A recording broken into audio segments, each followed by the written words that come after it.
the government. So what happened when you register your child with the government, now the government will create a new corporate entity, which is your trade name, the trade name of the child, so that when he becomes 18 years old, he will be able to do business with the corporate world. Now, why do you need a corporate entity to do business with the corporate world? It's very important. A sovereign person has 100% liability on his actions.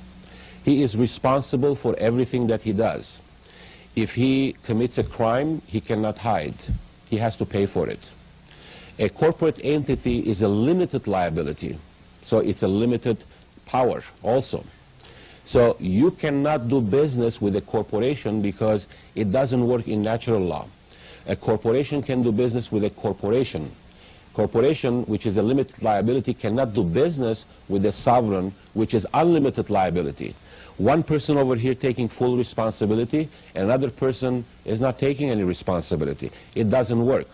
So they created a name which is similar to your name, but in all capital letter.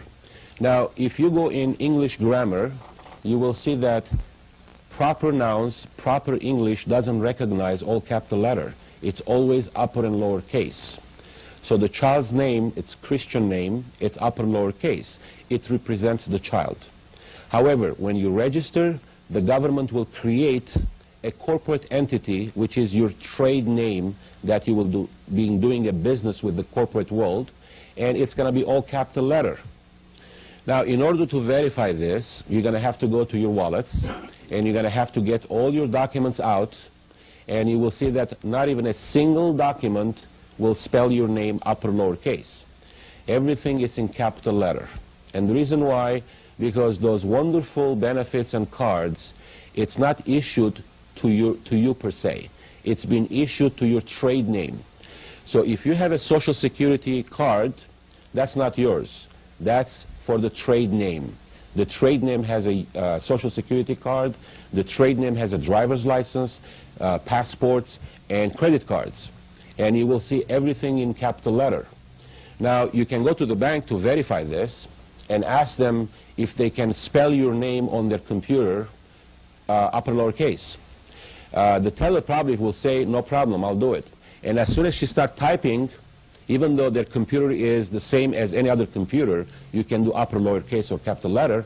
When she starts typing upper lower case, the computer will input all capital letter. She's going to say, I don't understand this. How come I keep punching upper lower case, but it's all capital letter? Well, I guess that's the way the computer is set up. Well, the system is set up this way because that bank account, it's not yours. The bank account, it belongs to the trade name, all capital letter. Now, you are the authorized signature. You're not the owner. If you want to check on that, if you have personal checks where there is a line where you have to sign, well, it looks like a line, but it's not. That's small writings that you have to magnify 40 times, and it will say authorized signatory. It doesn't say owner.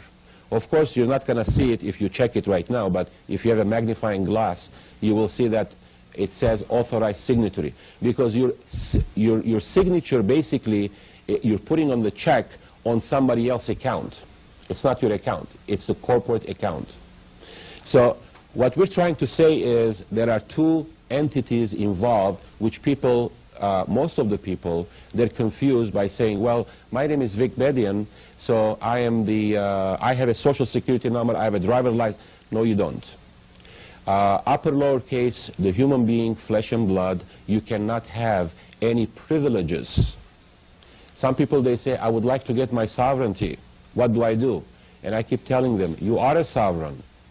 You cannot just take it back. You are a sovereign. Now, if you think you're not a sovereign, you're in the wrong place. You are a sovereign. You're created by God. You're a flesh and blood. You are a sovereign. You're accountable for every single action that you do in your life. However, you surrender your sovereignty as soon as you get involved in contracts. And that happens when you are 18 years old and you start getting involved in Social Security, you're getting involved getting a driver's license, you're getting involved by signing the 1040. All these privileges, you do it voluntarily. Now, no one is putting a gun in your head to get involved. However, the system is set up in a way that by the time you're 18, you are a good citizen. The schools, they're going to teach you how to file your taxes. They will basically tell you that you need to get a degree, a job, and you need to pay your taxes so that you can help the country. I have no problem by helping the country. I have no problem by supporting the country, the wealth. However, I do have a problem personally to pay to a third party, not to the benefit of our country, to the benefit of whoever set up this system, which is the international bankers. Now, let's talk about this UCC and what it means to us. Of course, there is natural law. No one can take it away from us. There is the common law, which is English law. And the common law, it's not written, by the way. However, we have books on the common law. And then there is the commercial law. These international bankers, which has nothing to do with the United States, by the way, because every single bank, it's chartered from England. So all their charters comes from England. England controls all the banking system. England controls all the court system and the representatives, which is the judges and the attorneys. And international corporations also controls the media. Not by fraud, by money. They finance. They bought every single one of them. That's why you're not going to hear about this information, because they decide what to put it on the air, what not to put it on the air. So the whole system is controlled by international bankers, international financiers, and they are basically implying their rules and regulations. So don't complain about it, because you cannot change it. They have the money, they created the money, and basically we accepted whatever they offered. If you want to be in the system, well, I say in the system, that means in civilization, in this city in Los Angeles, and you want to live like a decent person and not stopped by any government officials, then you're going to have to play the game, which is accepting your Social Security, opening a bank account, credit cards, paying taxes. You have to do all these things. Well, paying taxes, I don't know, but you have to. The system will basically force you to do all this. You go to apply for a job, and they'll tell you that you need Social Security number. So if you don't have one, they're going to give you trouble. Of course, there are a lot of other ways to deal with it, but we're not going to discuss about those things. The last time when I checked with the Library of Congress, there was over 3 million books, law books, over 80 million statutes. Statutes, they're laws in commerce. And what are these laws? These laws basically based on contracts. And you're really surprised when you're in front of the judge and it says that ignorance of the law is no excuse. And you think about it, there are 80 million of them. So how can I just, try to remember all these 80 million codes so that I don't violate them? It's impossible. However, if you understand that these codes and laws applies only for corporations, remember, a sovereign, which is a king, doesn't need regulations. He is responsible for his actions. A corporation needs to be regulated because it's a limited liability. There are certain things that corporation can do and certain things that they cannot do. It needs to be regulated. So your name, when it's corporate entity, it's being regulated by all these codes. And this is very important. People, they go to the court and they think that they are the same person, that the judge has this summons or a complaint, and their name, it's written all capital letter.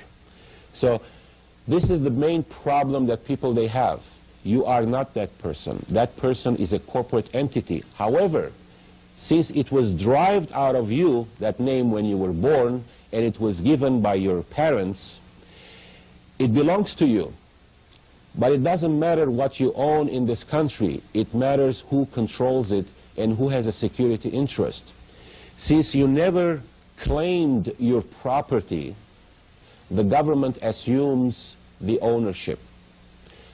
Assumes the ownership doesn't mean that they're the owners, but they assume that they have a security interest because it was given to them so that they can use it. What the government